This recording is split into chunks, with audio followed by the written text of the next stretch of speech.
बुजुर्गी फ़ज़ाइल आमाल के अंदर बुज़ुर्गों की जो नाजायज़ और नहूसत लिखी हुई हैं उनका आज मैं ऑपरेशन कर रहा हूँ।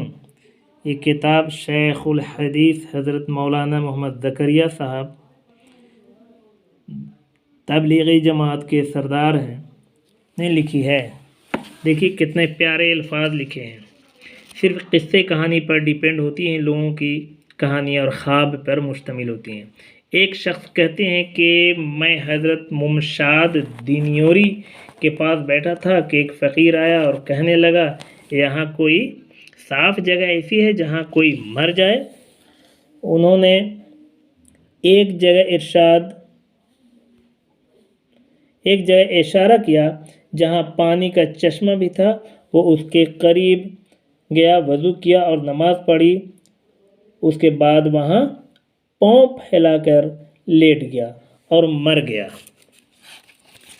ये इनकी बुज़ुर्गी के इशारे होते हैं, यानी कि मौत को ये जानते हैं, गैब की खबर ये जानते और पहचानते हैं कि कहाँ पे मरेंगे इन्हें मालूम भी होता है।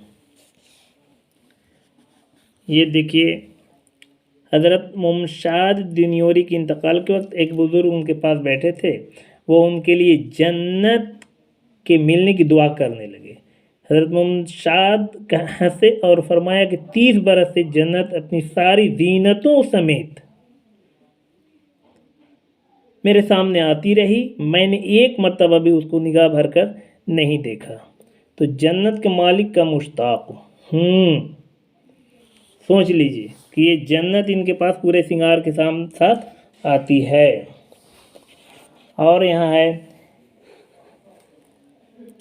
एक कफन चोर था, वो कब्रें खोद कर कफन चुराया करता था। उसने एक कब्र खोदी तो उसमें एक शख्स ऊंचे तख्त पर बैठे हुए देखे। कुरान पाक उनके सामने रखा हुआ था। वो कुरान शरीफ पढ़ रहे हैं और उनके तख्त के नीचे एक नहर चल रही है। उस शख्स पर ऐसी दहशत तारी हुई कि बेहोश होकर गिर पड़ा। देखिए मरने के बाद ये कुरान और नमाज ये सब लघु बातें इनकी किताबों में भरी रहती हैं। शेख अबू याकूब सुनूसी कहते हैं कि मेरे पास एक मुरीद आया और कहने लगा कि मैं कल ज़ोहर के वक्त मर जाऊंगा। चुनांचा दूसरे दिन ज़ोहर के वक्त मस्जिद हराम में आया, तवाफ़ किया और थोड़ी दूर जाकर मर गया। ये इल्म गैब सब जानते हैं कि कब मरेंगे और कहाँ मरेंगे। देखिए अबू अली रोज़ बारी कहते हैं कि एक फ़कीर मेरे पास ईद के दिन आया, बहुत खस्ता हाल, पुराने कपड़े, कहने लगा यहाँ कोई पाक साफ ऐसी जगह ऐसी है जहाँ कोई गरीब फ़कीर मर जाए।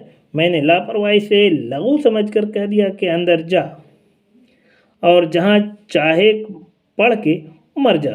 वो अंदर आया, वज़ू किया, चंद रकात पढ़ी और लेट कर मर गया। मैंने उसे तजहीज़ व तकफ़ीन किया और जब दफन करने लगा तो मुझे ये ख्याल आया कि उसके मुंह पर से कफन हटाकर उसका मुंह ज़मीन पर रख दूं ताकि हक़ ताला सुब्हानहू उसकी गुर्बत पर रहम फरमाए। मैंने उसका मुंह खोला तो उसने आंखें खोल दी। मैंने उसे पूछा, मेरे वालिद, मेरे सरदार, क्या मौत के बाद भी ज़िंदगी है? कहने लगा, मैं ज़िंदा हूँ और अल्लाह ताला का हर आशिक़ ज़िंदा होता है। मैं कल क़यामत के दिन यानी क़यामत में अपनी वजाहत से तेरी मदद करूँगा। अब बताइए, जहाँ चाहते हैं वहाँ मरते भी हैं और जब चाहते हैं मरने का डेट भी बता देते हैं। और ये गली गली कूचे कूचे में घूमते हैं और ये कहते हैं कि हम नबी सल्लल्लाहु अलैहि वसल्लम की सुन्नत को ज़िंदा कर रहे हैं, सुन्नत फैला रहे हैं।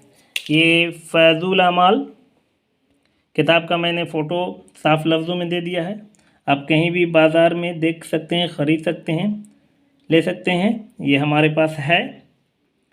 और इनकी बुज़ुर्गी की जांच ان سب کتابوں میں دیکھنا چاہیے کہ ان کا مقصد کیا ہے، یہ دین پھیلا رہے ہیں یا اپنے فرقہ پرستی میں غرق پڑے ہوئے ہیں۔ آخر یہ اس کتاب میں ایسی ایسی باتیں اور بھی ہیں لکھی ہوئی ہیں جو مجھے بتانے کے لیے بھی اتنا فرصت نہیں مل رہی ہے کہ خواب میں یہ کہیں سے کہیں بھی چلے جاتے ہیں اور ستو گھول کے پیتے ہیں کہ روٹی کھانے میں عبادت کم ہو پائے گی، تو خواب میں نبی صلی اللہ علیہ وسلم آئے اور روٹی بھی دی۔ خواب میں ان کو نبی کریم صلی اللہ علیہ وسلم روٹی بھی دیے ہیں، اور خواب میں ان لوگوں کو نبی کریم صلی اللہ علیہ وسلم دینار بھی دیے ہیں۔ اور وہ روٹی جو دیے ہیں، یہ نہیں کہ خواب میں صرف دیے ہیں، بلکہ خواب کے بعد وہ روٹی ان کے ہاتھ میں رہی بھی ہے، آدھی کھائی ہوئی اور آدھی بچی ہوئی۔ اور جو دینار دیے ہیں نبی صلی اللہ علیہ وسلم ان لوگوں کو خواب میں، وہ دینار بھی نیند کھلنے کے بعد مل گیا ہے، ہاتھ میں پایا گیا ہے۔ تو میرا مقصد ان کی کوئی برائی نہیں کرنا، مقصد دین میں ملاوٹ اور رہبانیت جو یہ لوگ پھیلاتے ہیں، دین میں غیر اسلامی باتوں کو گھسا دیتے ہیں کہ 40,000 بار یہ قرآن پڑھے ہیں تو 2 لاکھ بار پڑھے ہیں تو 20,000 بار پڑھے ہیں تو 400 بار پڑھے ہیں، اور ایک پاؤں پر کھڑے ہو کر کے ساری رات نفل پڑھے ہیں اور اسی وجہ سے فجر کی بھی نماز پڑھ دی ہیں۔ تو کوئی بزرگ ان کے نماز میں پڑھ رہے ہیں تو پڑھ رہے ہیں، 24 گھنٹہ نماز ہی پڑھتے رہ گئے ہیں، کوئی آیا انتظار کرنے والا ملنے والا، وہ بھی بیچارہ مایوس ہو منہ لٹکائے ہوا چلا گیا۔ تو یہ لوگ رہبانیت پھیلاتے ہیں، یہ تو جگ ظاہر ہے۔ اگر کنہیں کو ملنا ہو تو ہمیں مل سکتے ہیں۔ میں محمد ابوالکلام آزاد، بنیا براؤن، ضلع گیا، بہار، ہندوستان۔